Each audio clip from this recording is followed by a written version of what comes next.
پھر بعد میں ایکسپیریمنٹ کروایا جاتا ہے، تجربہ کروایا جاتا ہے بعد میں. لیکن میرے محبوب کریم علیہ الصلوۃ والسلام کو 40 برس اللہ نے اعلان نبوت نہیں کرنے دیا، حکم نہیں ہوا کہ اعلان کر.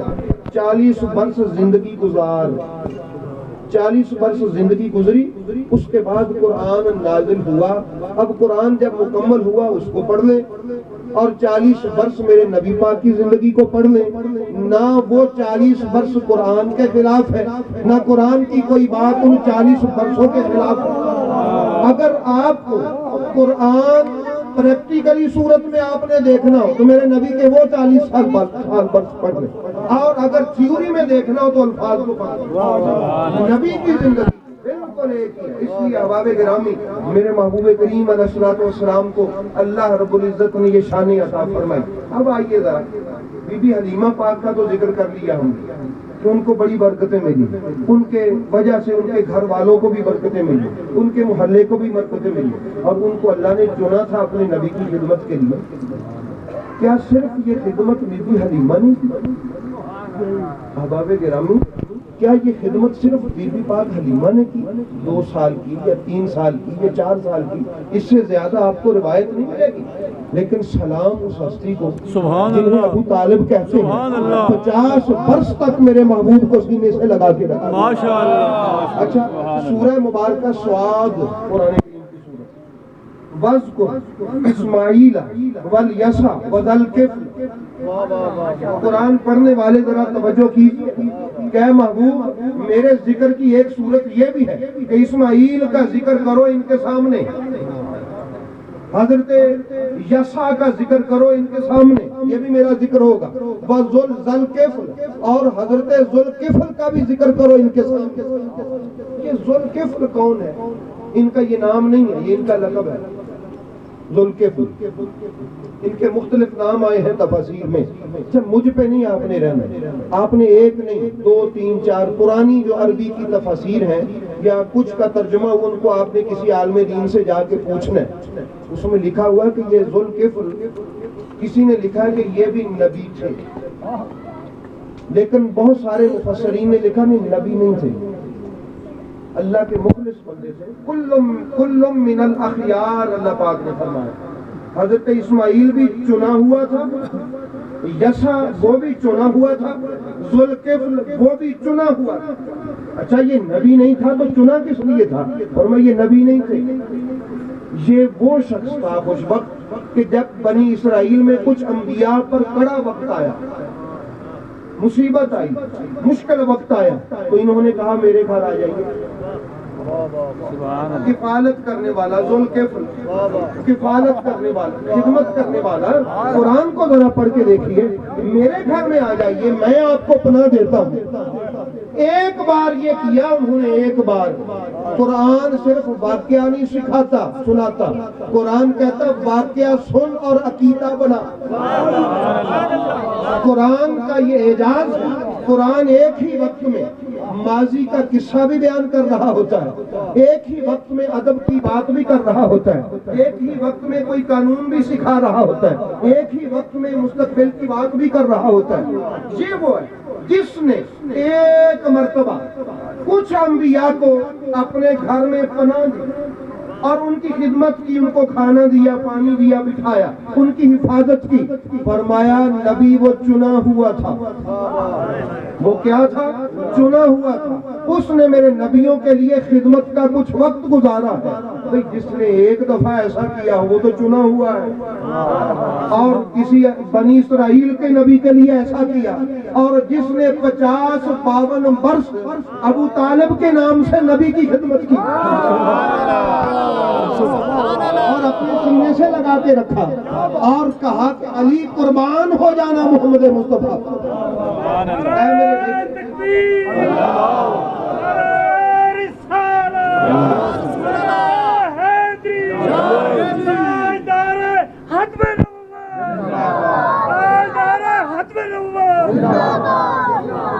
ختم نبوت کا پہلا پہرے دار بھی تو ابو طالب. خاتم النبیین جو ہے ان کا پہلا پہرے دار بھی ابو طالب ہے۔ اس لیے اس مناسبت سے یہ بڑا خوبصورت نعرہ بنا۔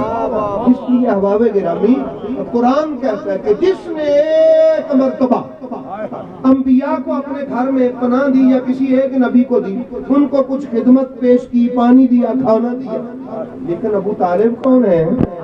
ایک دن کی بات نہیں ہے، سالوں کے رت جگے ہیں، سالوں کا خون جلا ہے ابو طالب کا، اور اس کا ہی خون بہا ہے اسلام کے لیے۔ ساری ساری رات جاگتے رہتے، میرے بیٹے تو اٹھ جا، یہاں پر تو سو جا، محمد اٹھ جائے، کیوں؟ میں چاہتا ہوں تو چلا جائے، محمد بچ جائے۔ اگر قتل ہونا ہے تو میرا کوئی بیٹا اس کے لیے قربان ہو جائے، یہ بستر چھوڑ دے، اس بستر پہ آ جا۔ اور یہ جو علی پاک ہجرت کی رات بستر رسول پہ سوئے تھے نا، یہ نئی بات نہیں تھی، یہ تربیت ابو طالب، یہ کیا تھی؟ تربیت ابو طالب علیہ السلام تھی۔ عرض کی آقا میں نے آج کون سا پہلی مرتبہ تیرے بستر پہ سونا، میرا باپ تو بچپن سے مجھے ہر رات تیرے اوپر قربان کرتا رہا، آج قربان ہو جاؤں کہ یہ سعادت ہے میرے لیے۔ اس لیے احباب گرامی ان کا بات، اور وہ کیسا بھئی ادھورا سا میلاد ہے کہ جس میں میلاد نبی کا ہو اور ابو طالب علیہ السلام کی بات ہو۔ سبحان اللہ۔ ایک دن حضرت فاطمہ بنت اسد سلام اللہ تعالی علیہ، سلام اللہ تعالی علیہ، مولا علی کی والدہ، ابو طالب مولا علی کے والد، ٹھیک ہے، حسنین کریمین کے پاک دادا جان، ٹھیک ہے، جناب زین العابدین کے پردادا جان، کیسی عظیم نسبت ہے۔ نبی کے معجزوں کی بات ہوئی تو حضرت سیدہ فاطمہ بنت اسد عورتوں سے کہنے لگیں، تم اب معجزے دیکھتی ہو، ہم نے کب سے معجزے دیکھے؟ تو ان میں سے کوئی بات سنائیے۔ تو اس نشست میں جو بات انہوں نے سنائی، کہا کہ ابھی آپ کی عمر مبارک تھوڑی سی، آپ دن کے کسی حصے کو آتے اور کہتے امی جان وہ کھجور مجھے اتار دیں، تو میں کھجوریں اتار کے دیتی۔ ایک دن میں موجود نہیں تھی، کچھ باہر گئی ہوئی تھی کسی کام سے، میں آ کے کیا دیکھتی ہوں کہ محمد عربی سرکار بچپنے کی عمر میں ہے، بچپنا کی عمر میں آپ کھجور کو کی طرف دیکھتے ہیں، کیونکہ وہ بڑی تھی، اونچی تھی، آپ نے کھجور کو کہا کہ ذرا نیچے آ۔ کھجور کی شاخیں جھکی، کھجوریں سرکار کے سامنے آ گئی، چہرہ اقدس کے، بڑی محبت سے جو چاہا چنا اور کھا لیا۔ ہم نے تو بچپن میں ایسے معجزات دیکھے۔ ہمارے گرامی میں عرض کرتا ہوں کہ میلاد کی محفلیں ضروری ہیں، لیکن جنہوں نے اس میلاد والے کی نوکری کی ہے، خدمت کی ہے، پالا ہے، ان کا ذکر بھی محفل میلاد کا حصہ ہے۔ فقط بی بی سیدہ حلیمہ پاک ہم سلام کرتے ہیں، ہم ان کی عظمت کو سلام پیش کرتے ہیں کہ اللہ نے ان کو چنا، بہت خوبصورت چنا، لیکن قربان جب ابو طالب سرکار کے بھی کہ جنہوں نے یوں خدمت کی تو کوئی کر سکتا ہی نہیں ہے۔ اچھا وہ جو ہجرت حبشہ ہوئی تھی، ادھر میری طرف دیکھیں، ہجرت حبشہ کا نام سنے؟ جب مسلمانوں کو مکے کے کافر تنگ کرتے تھے، پہلے کوئی 11 مرد یا 7 عورتیں، بعد میں 85 مرد یا کچھ اس کے ساتھ 90 کے قریب عورتیں، دوسرا قافلہ گیا۔ اس وقت قائد صحابہ مصطفیٰ حضرت جعفر ابن طیار، حضرت ابو طالب کے بیٹے، ان کو خط لکھ کے دیا حضرت ابو طالب نے۔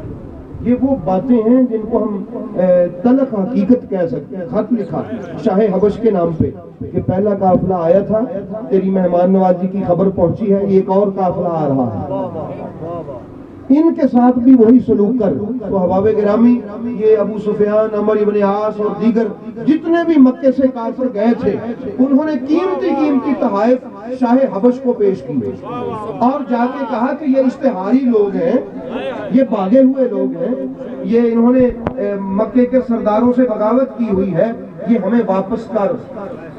پھر قائد صحابہ، وہاں پر لفظ پہ توجہ کیجیے، اس صحابہ کا وہ تھا نا سارا قافلہ جو حبشہ کی طرف گیا تھا، تو جو قیادت کر رہا تھا وہ بھی ابو طالب کا بیٹا تھا، جو خط پیش کر رہا تھا وہ بھی ابو طالب کا بیٹا تھا۔ اس نے کہا شاہ حبش میری بات سن۔ تو کس کے مذاکرات تھے؟ وہ بھی ابو طالب کے بیٹے کے مذاکرات تھے۔ یہ اسلام کی خدمت کا کوئی پہلو آپ اٹھا کے دیکھیں، سیرت اور تاریخ اسلام کا گوشہ گوشہ چھان کے دیکھیں، آپ کو جناب ابو طالب کی خدمت نمایاں نظر آئے گی۔ سبحان اللہ۔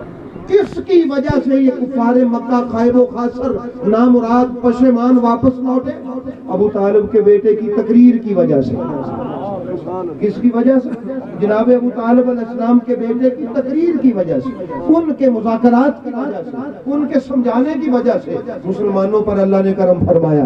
باب گرامی، پہچانیے اس خاندان کو، یاد رکھیے اس خاندان کو۔ اور آئیے ذرا میں وہ بھی عرض کروں، جناب سیدہ خدیجہ الکبریٰ سلام اللہ تعالی علیہ وہ ہیں کہ جن پر خدا کو بھی ناز ہے، جن کو جبریل سلام لے کے آتا ہے کہ یا رسول اللہ میں سلام لے کے آیا ہوں، اس کے لیے خدیجہ کے لیے میرا بھی سلام کہیے گا، خدا کا بھی سلام کہیے گا۔ احباب گرامی، وہ پاک خدیجہ الکبریٰ ہے۔ کتنا مال تھا؟ 80,000 اونٹ، آج کے دور میں 80,000 ٹرک کہہ لیں، یہ جو گوڈز ٹرانسپورٹ ہے، مکے سے لے کر مدینہ، مصر، گورنر، شام، یمن، ہندوستان، اس سرکل میں بی بی خدیجہ کا کاروباری نظام تھا۔ ایسی خوبصورت تاجرہ تھی کہ گھر میں بیٹھ کے ایسی تجارت کی کہ لوگ حیران رہ گئے۔ یہ وہ دور تھا جس دور میں بچیوں کو زندہ دفن کر دیا جاتا تھا۔ اس دور میں جو عورتوں کا فخر بن کے ابھری وہ سیدہ خدیجہ الکبریٰ تھی، اور ایسی سوچ پاکیزہ، ایسی طاہر اور مطہر قسم کی پاک بی بی ہیں، اتنی امیر ہیں۔ 1,000 غلام، 1,000 کنیز، جانوروں کے لیے سونے کے برتن۔ اور آپ جانتے ہیں جب نکاح ہوا تھا میرے مصطفیٰ کریم سے، تو لوگ جو دعوت پہ آئے تھے، شادی کی دعوت پہ، سونے کے برتن اس میں سونے کے چمچ دیے اور اعلان کروایا میسرہ سے، فرمایا میسرہ اعلان کرو ان چودھریوں کو، بتائیں ان کو آج میں بتا دوں سردار سردار ہوتا ہے اور سرداروں کے سامنے کمی کمی ہی ہوتا ہے۔ ان کا یہ لے کے جانا ہے، یہ جو تم نے کھائے ہیں نا، یہ جو سونے کے ساتھ یہ اپنے اپنے گھروں میں لے جاؤ، یہ تمہارا گفٹ ہے، یہ تمہارا کیا ہے؟ بھئی عزت دار آدمی کہتا ہے پاویں سونے دا ہے، پاویں یاقوت دا ہے، پاویں کا دا ہے، میں کیوں کھڑا؟ بھئی جو خاندانی عزت والا ہو وہ کبھی لے کے جاتا ہے؟ انہوں نے بتا دیا لوگوں، عزت کل بھی اسی گھر کے پاس تھی، عزت آج بھی اسی گھر کے پاس۔ اور اس قدر امیر تھی، ہجرت حبشہ میں زیادہ راہ کس کے پیسوں کا تھا؟ وہ جو سے ابا کو راستے کا خرچہ دیا اور وہاں رہ کے بھی خرچہ کرنا تھا، وہ خرچہ کس کا تھا؟ سیدہ خدیجہ الکبریٰ کا۔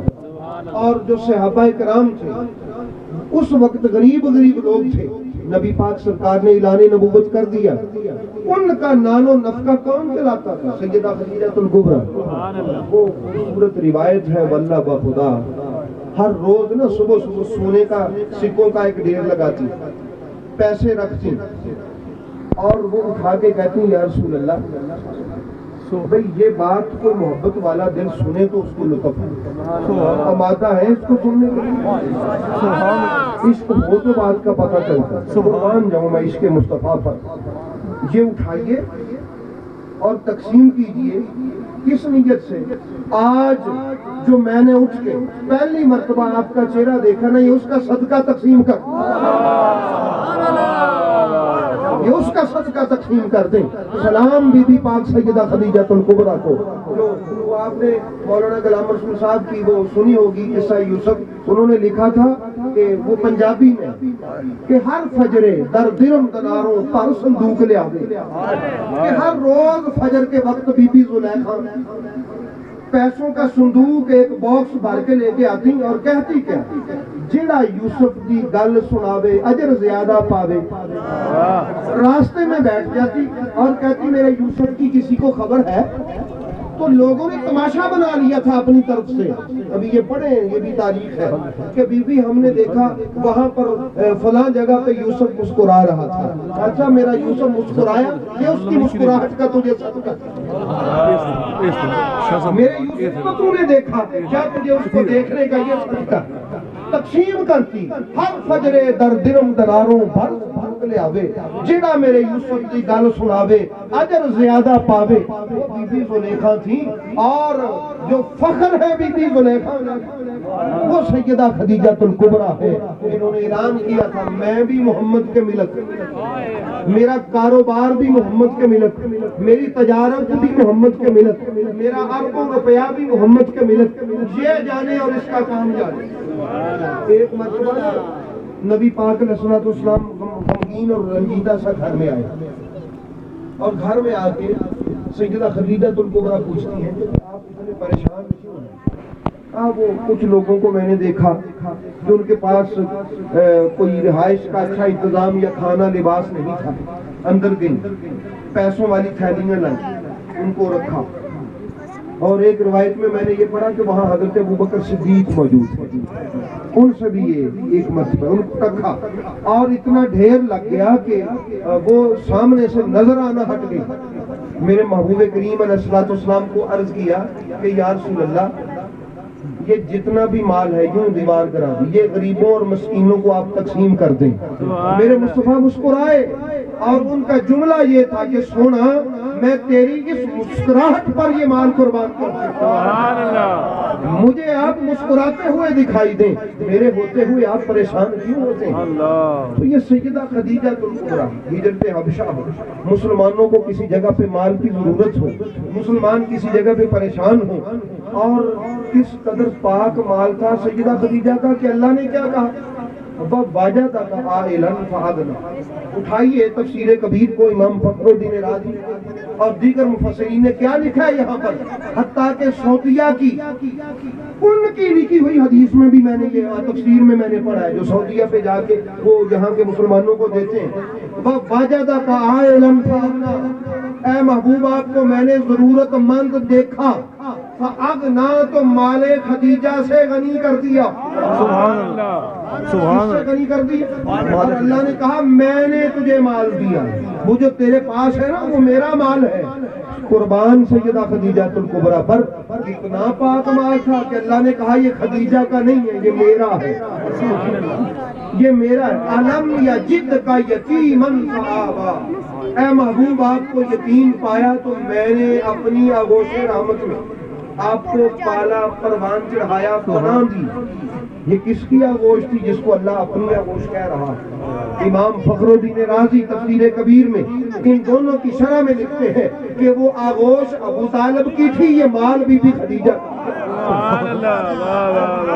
کیا اتصال ہے بارگاہ خدا سے جناب ابو طالب کا, کیا اتصال لفظ پہ شاید آپ نے غور نہیں کیا, کیا اتصال ہے, کیا جڑا ہوا ہے ابو طالب بارگاہ خدا بندی سے کہ اللہ پاک فرماتا ہے محبوب بظاہر ابو طالب تیری پرورش کر رہا ہے, حقیقت میں کر رہا ہوں. یہ گود دیکھنے میں ابو طالب کی ہے, حقیقت میں یہ اللہ کی قدرت کی گود ہے, اس کی رحمت کی گود ہے. اس لیے احباب گرامی پہچانیے اس خاندان کو, ان کو سلام کیجیے اور آئیے میرے محبوب آئے ہمیں سمجھانے کے لیے. سیدہ خدیجہ الکبریٰ سلام اللہ تعالیٰ وہ ہستی ہیں کہ جن پر اسلام کو بھی ناز ہے. کیوں اسلام کو ناز کیوں ہے؟ اس لیے اسلام کو ناز ہے کہ جب نہ کوئی اسلام کو ماننے کو تیار تھا, نہ کوئی اسلام کو جاننے کو تیار تھا, اسلام کہتا بی بی تجھے سلام ہو, تو نے مجھے جانا بھی, تو نے مجھے مانا, تو نے مجھے جانا بھی اور تو نے مجھے مانا بھی. اور سیدہ خدیجہ الکبریٰ کون ہے کہ قرآن کو جن پہ ناز ہے. کس کو ناز ہے؟ وہ کیسے بھی قرآن کو ناز کس چیز پہ ہے؟ عرض کی بی بی خدیجہ تیری گود بھی کیسی عظیم گود ہے جہاں سے تفسیر کرنے کے لیے کبھی حسن نصیب ہوا ہے, کبھی حسین نصیب ہوا ہے, کبھی زین العابدین نصیب ہوا ہے, کبھی امام باقر نصیب ہوا ہے, کبھی جعفر نصیب ہوا ہے, کبھی موسیٰ نصیب ہوا ہے, کبھی محمد تقی نصیب ہوا ہے, کبھی علی رضا نصیب ہوا ہے, کبھی نقی نصیب ہوا ہے, کبھی حسن عسکری نصیب ہوا ہے. یہ گود تو سیدہ خدیجہ کی پاک گود ہے. کیسی وہ عظیم گود ہے جس میں کوثر کی تفسیر اتری ہے ساری کائنات کی عورتوں کو. جس کے پاک بی بی ہونے پہ ناز ہے وہ سیدہ خدیجہ کی بیٹی. اچھا اب سارا مال دے دیا، سارا مال راہ خدا میں دے دیا، عرض کی مولا میری خدیجہ نے تجھے سارا مال دے دیا ہے، اس کے عوض میں تو کیا دیتا ہے؟ اور میں اس کے عوض میں ایک ایسی بیٹی دوں گا کہ خدیجہ دنیا میں بھی اس پہ فخر کرے گی، خدیجہ آخرت میں بھی اس پہ فخر کرے گی۔ یہ اس مال کا عوض ملا ہے سیدہ خدیجہ تم کو، بھائی اتنا مال خرچ کیا تو تب سیدہ فاطمہ ملی جن کو کوثر کہتے ہیں۔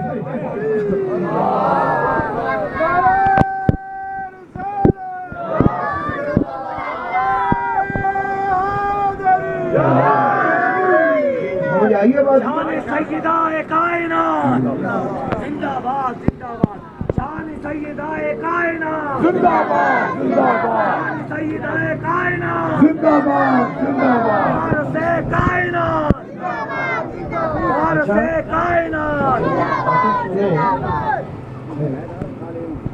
سیدہ کائنات سلام اللہ تعالی علیہ مولا حسین کے بارے میں عرض کرتی ہوں کہ بابا جان میرے بیٹے حسین کو تو آپ نے امامت دے دی، اس کی نسل تو اماموں سے معمور ہے، اور یہ تو میرے بیٹے حسین کو یہ امامت دی ہے، حسن کو کیا دیا ہے؟ حسن کو کیا دیا ہے؟ سرداری دی ہے، وہ کون سی سرداری ہے؟ فرمایا اس کی اولاد میں ایک بیٹا آئے گا ایسا جس کو لوگ عبد القادر کہیں گے۔ نبی پاک نے تو عبد القادر نہیں بیٹا ہی کہا تھا نا، میں آپ کو بتا دیتا ہوں ایک بیٹا ایسا آئے گا قیامت تک کے ولیوں پر اس کی سرداری چلے گی۔ یہ غوث کوئی عام ہستی نہیں ہے، یہ سیدہ نے نبی سے مانگ کے اس لیے احباب گرامی یہ سرداری ولیوں کی سرداری اگر لاہور میں دادا کر رہا ہے تو وہ بھی حسن کا بیٹا ہے، اگر بغداد میں عبد القادر کر رہے ہیں تو وہ بھی علی کا حسن کا بیٹا ہے، یہ سرداری ان کی ہے۔ اس لیے احباب گرامی سیدۃ اور اگر گولڑے میں پیر میر علی شاہ صاحب ہیں وہ بھی حسن کے بیٹے ہیں، سردار ہیں۔ یہ سرداری مولا حسین نے اپنے بڑے بھائی کے بچوں کو دی احباب گرامی۔ اور وہ جو قیامت میں سید جمال اللہ غوث پاک کے پوتے ہیں زندہ پیر، جو لوگ شجرہ نسب جانتے ہیں نا قادریہ، ان کو پتا ہوگا وہ اب بھی زندہ ہے، سید جمال اللہ شاہ صاحب اب بھی زندہ ہے، اور ان کی ڈیوٹی حضرت امام محمد مہدی آئیں گے ان کے ساتھ ہوگی۔ حضور غوث پاک کے پوتے احباب گرامی یہ۔ اور آخر پہ ایک بات سنیے، میری آخری بات اور بڑا خوبصورت سبق ہے، کیا خوبصورت سبق ہے۔ میرے نبی پاک کی دو جہتیں ہیں، ایک جہت ربوبیت ہے، ایک جہت بشریت ہے، یعنی اللہ کی طرف ایک رخ ہے میرے محبوب کا۔ میرے محبوب ہے برزخ، سورہ الرحمن میں ہے نا بینہما برزخ لا یبغیان۔ حضرت عبداللہ ابن عباس فرماتے ہیں ہم برزخ سے مراد محمد عربی۔ ضروری بات ہے، ذرا سن لیجئے گا توجہ سے، ادھر متوجہ ہے سارے لوگ؟ پھر ایک دفعہ یا سبحان اللہ سبحان اللہ پھر کہہ دیں، یہ آپ کو میں نے سنایا ہے نا سبحان اللہ، پھر کہہ دیں۔ اللہ خوش ہوتا ہے اس سے، پر میں اسے اپنے دسترخوان رحمت پہ بٹھاؤں گا۔ سبحان متوجہ ہے؟ نبی پاک ہیں پردہ، نبی پاک کیا ہے؟ خالق اور مخلوق کے درمیان میں کیا ہے؟ پردہ ہے۔ بڑی نبی پاک کیا ہے؟ پردہ ہے، جامع پردہ ہے، پردہ برزخ پردہ ہے۔ اس پردے کے ایک طرف خالق ہے اور دوسری طرف مخلوق ہے، درمیان میں نبی پاک ہے۔ اچھا اب مجھے یہ بتائیں کہ یہ جو پردہ ہے جس طرح یہ وہاں دیکھ رہا ہے کوئی اور تو نہیں نہ دیکھ رہا، کیونکہ باقی اس پردے کے نیچے ہی ہے نا سارے، یہ پردہ تو ڈائریکٹ دیکھ رہا ہے نا اس جہان کو، جو جہان ربوبیت ہے، جہان الوہیت ہے، اس کو یہ پردہ کیسے دیکھ رہا ہے؟ ڈائریکٹ دیکھ رہا ہے، یہ پردہ ہی تو دیکھ رہا ہے۔ اب اصول یہ طے پایا کہ جو اس پردے کے جتنا زیادہ نزدیک ہے اس کی اس پردے کے اس پار اتنی زیادہ نظر جاتی ہے، اس کی اس پردے کے پار اتنی زیادہ نظر جاتی ہے۔ یہ اولیاء بھی ہیں، یہ تابعین بھی ہیں، اتباع تابعین بھی ہیں، تابعین بھی ہیں، اصحاب بھی ہیں، جو جتنا زیادہ قریب ہے۔ مثلا حضرت ابوبکر صدیق رضی اللہ تعالیٰ عنہ سب سے زیادہ قریب، احادیث میں یہی ہمیں پتا ہے نا، سب سے زیادہ قریب پردے کے، سب سے زیادہ قریب تو سب سے زیادہ ادھر دیکھتے ہیں. مثال سمجھ آ رہی ہے؟ ایسے ہی دیگر صحابہ اولیاء یہ پردے کے قریب ہیں. کس کے قریب ہے؟ قربان علی کے قریب.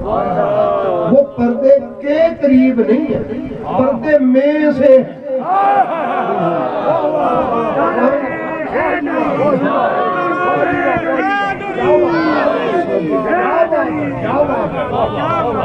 بات سمجھ گئے؟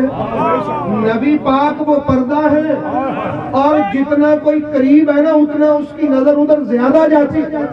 اور علی مجھ سے ہے، یہ پردے میں سے ہے. حسین مجھ سے، حسن مجھ سے، سیدہ زہرا میرا ٹکڑا، یہ پردے میں سے. جتنا یہ دیکھتے ہیں اتنا کوئی نہیں دیکھتا. سبحان اللہ.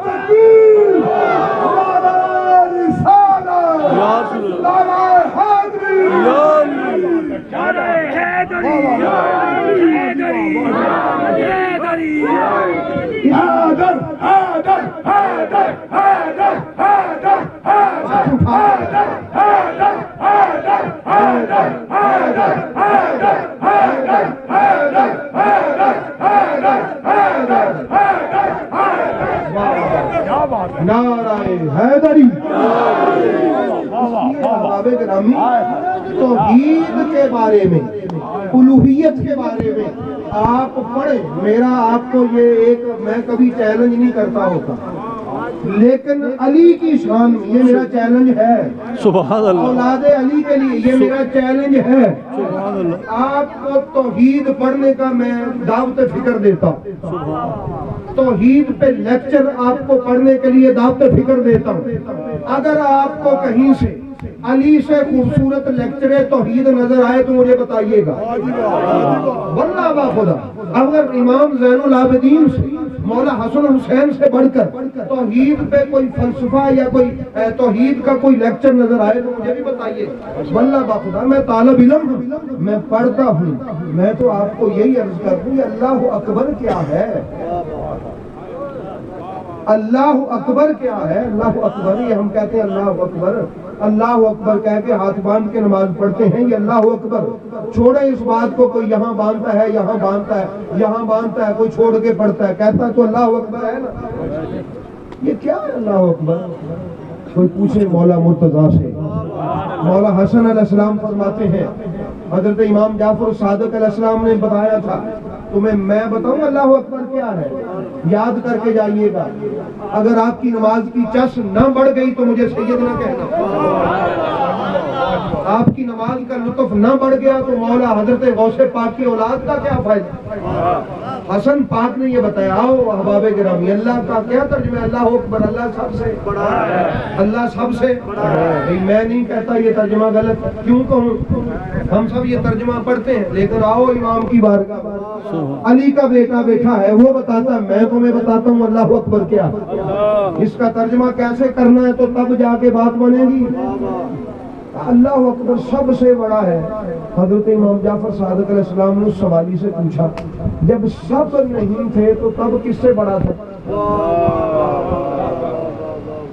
یہ سب تو بعد میں آئے نا، کبھی وہ بھی دور تھا نا جب یہ سب شو نہیں تھے، نبی نہیں تھے، رسول نہیں تھے، پیغمبر نہیں تھے. بھئی بڑے یہی ہے نا، ان سے بڑا تو کوئی نہیں.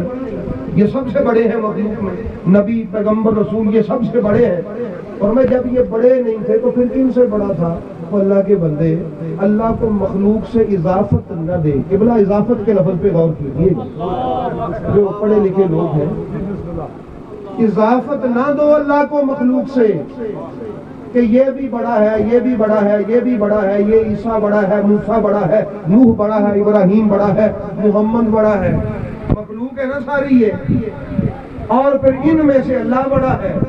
نہ ایسا یار نہیں کر، ایسا نہ کر. مخلوق سے اضافت نہ دے اللہ کو کہ مخلوق میں کچھ بڑے ہیں اور پھر ان بڑوں میں سے سب سے بڑا اللہ ہے. نہ یار ایسا نہ کر. ترجمہ سیکھ محمد والے محمد سے. اس کا کیا ترجمہ کریں؟ فرمایا اللہ اکبر من این یوسف سواد کے ساتھ، وصف سواد کے ساتھ، یوسف اللہ اپنی اس شان میں بہت بڑا ہے کہ کوئی اس کا وصف بیان کر سکے. نہ کوئی نبی، نہ کوئی پیغمبر، نہ کوئی رسول، نہ کوئی ولی، نہ کوئی صحابی، کوئی بھی یہ نہیں کہہ سکتا کہ میں نے اللہ کا وصف بیان کرنے کا حق ادا کر. حتیٰ کہ آپ کو امام الانبیاء بھی کہتے نظر آئیں گے ما عرفناک حتی معرفتک یا اللہ، یا اللہ جس طرح تجھے جاننے کا حق تھا میں اعلان کرتا ہوں ویسا نہ جان سکے. اب آبے گرامی جب امام الانبیاء یہ کہے تو پھر فرض بنتا ہے نا ہمارا کہ ہم آل محمد سے تصوف سیکھیں، توحید سیکھیں، وحدانیت سیکھیں، اللہ کا مرتبہ سیکھیں.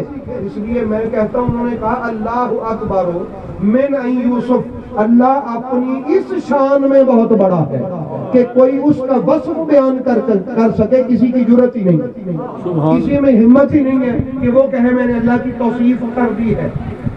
اللہ کی توصیف بیان نہیں ہو سکتی. آل محمد کہتے ہیں یہ اللہ اکبر ہے. یہ کیا ہے؟ اللہ اکبر من این یوسف، اللہ اپنی اس شان میں بہت بڑا ہے. تو جائیے میں آپ کو دعوت فکر دیتا ہوں، باقی لوگوں کو پوچھیے.